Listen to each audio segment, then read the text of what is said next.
നമ്മളിപ്പം ഒരു മെൻസ് കമ്മീഷൻ്റെ ഒരു കാര്യങ്ങളായിട്ട് വന്നിരിക്കുകയാണ്. നിങ്ങൾ ചോദിക്കും എന്തുകൊണ്ടാണ് ഞാനും ഇതിനകത്ത് വന്നിരിക്കുന്നത്. എന്താണ് സ്ത്രീയും പുരുഷനൊക്കെ തുല്യത തന്നെ. അവർക്ക് വേണ്ടി സ്ത്രീകൾക്ക് ഒരുപാട് വനിതാ കമ്മീഷനുണ്ട്, അതുപോലെ ഒത്തിരി പ്രശ്നങ്ങളുണ്ട്. പക്ഷെ ഈ പുരുഷന്മാരെ സംബന്ധിച്ച് ഒരു വേദിയില്ല അവർക്കൊന്ന് പോയി പ്രസൻറ്റ് ചെയ്യാൻ കിട്ടുന്ന ഒരു വേദിയായിട്ടാണ് ഇങ്ങനെ ഒരു കമ്മീഷൻ വരുന്നത്. ആ കമ്മീഷന് നിങ്ങളാണ് മാധ്യമങ്ങളാണ് ഏറ്റവും കൂടുതൽ സപ്പോർട്ട് ചെയ്യേണ്ടത്. കാരണം നിങ്ങളാണ് ഇത് റീച്ച് എത്തിക്കുന്നത്. അപ്പോൾ അതുകൊണ്ട് ഞാൻ ഇതിൻ്റെ കൂടെ കൂടണം എന്താണെന്ന് വെച്ചാൽ, തെറ്റ് ചെയ്തവർ ശിക്ഷ അനുഭവിക്കണം. തെറ്റ് ചെയ്യാതിരിക്കുന്ന പുരുഷന്മാർ അവരെ എന്ത് ചെയ്യും?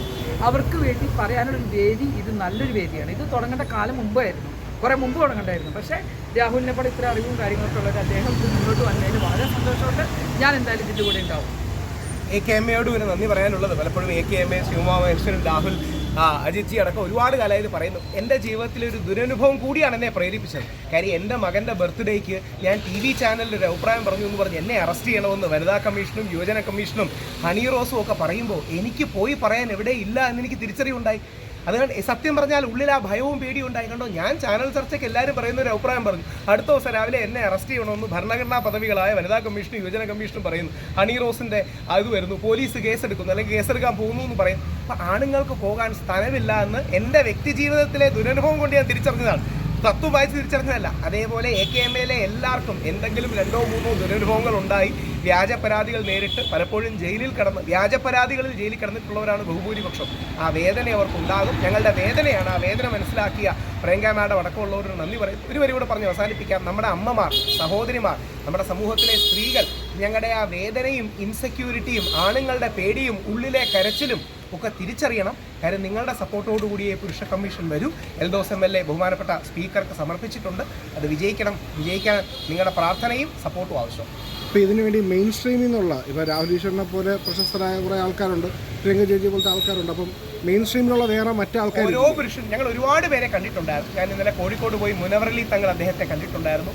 പ്രമുഖമായ നമ്മുടെ ചാണ്ടി ഉമ്മൻ സാറിനെ, ശ്രീ ചാണ്ടി ഉമ്മൻ MLA പോയി കണ്ടിട്ടുണ്ട്. ഒരുപാട് MLAമാരെയും MP-മാരെയും കാണുന്നുണ്ട്. ഇത് നേരത്തെ പ്രിയങ്ക മാഡം പറഞ്ഞാണ് സത്യം, താമസിച്ചുപോയി.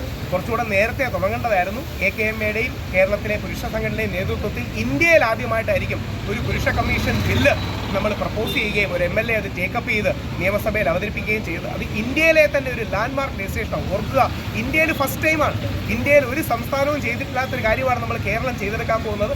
അതിൽ നമ്മൾ മലയാളികൾ അഭിമാനിക്കാം. അപ്പോൾ ഇനി ഇവരെ സപ്പോർട്ട് പബ്ലിക്കലി ഇനി വരും. ഇപ്പം കണ്ട ആൾക്കാരൊക്കെ അപ്പം എല്ലാവരെയും നമ്മൾ ചെന്ന് കാണുന്നുണ്ട്. എല്ലാവരുടെയും മനസ്സിലുണ്ട്. പക്ഷെ പലർക്കും വെളിയിൽ പറയാനൊരു പേടി. പറഞ്ഞാൽ ഞങ്ങൾ സ്ത്രീ വിരോധികളാകുമോ, പറഞ്ഞാൽ ഇവന്മാർ പുരുഷ ഷോവനിസ്റ്റുകളാണോ. പക്ഷെ കാണിച്ചാൽ മാത്രമല്ലേ നിങ്ങൾക്ക് എത്ര സപ്പോർട്ട് ഞാൻ ഇപ്പം നിങ്ങളെല്ലാം മുഖ്യധാര ഡിജിറ്റൽ മീഡിയ എന്നുള്ളവരാണല്ലോ. നിങ്ങളുടെ ചാനലുകളിൽ നിങ്ങളൊരു പോള് നടത്തുക. പുരുഷ കമ്മീഷൻ ആവശ്യമാണ്. ഒരു 80-85% അത് വേണമെന്ന് പറയും.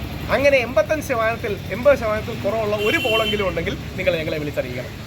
അത് നിങ്ങളോടുള്ള ഞങ്ങളുടെ സ്നേഹപൂർവ്വമുള്ള ഒരു ചലഞ്ചായിട്ട് എടുക്കണം. ഞാൻ പറഞ്ഞ 80 അല്ല 100%. കാരണം നിങ്ങൾ തന്നെ ആലോചിച്ച് നോക്കുക. നമ്മൾ ഒരു കാരണം വരാൻ വേണ്ടി നോക്കിയിരിക്കരുത്. ഏത് നിമിഷം മാർക്കും ഏത് സെക്കൻഡിൽ കേസും കാര്യങ്ങളൊക്കെ വരാം. അപ്പോൾ അതിന് മുന്നോടിയായിട്ട് ഇതുപോലെ ഒരു സംഭവം നിങ്ങൾ 100% നിങ്ങൾ പോൾ ചെയ്തോ, നിങ്ങൾക്ക് 100%. മാഡം തക്കിൻ്റെ ആളാണ്, ഞാൻ കുറച്ചുകൂടെ ഒരു മോഡറേറ്റർ.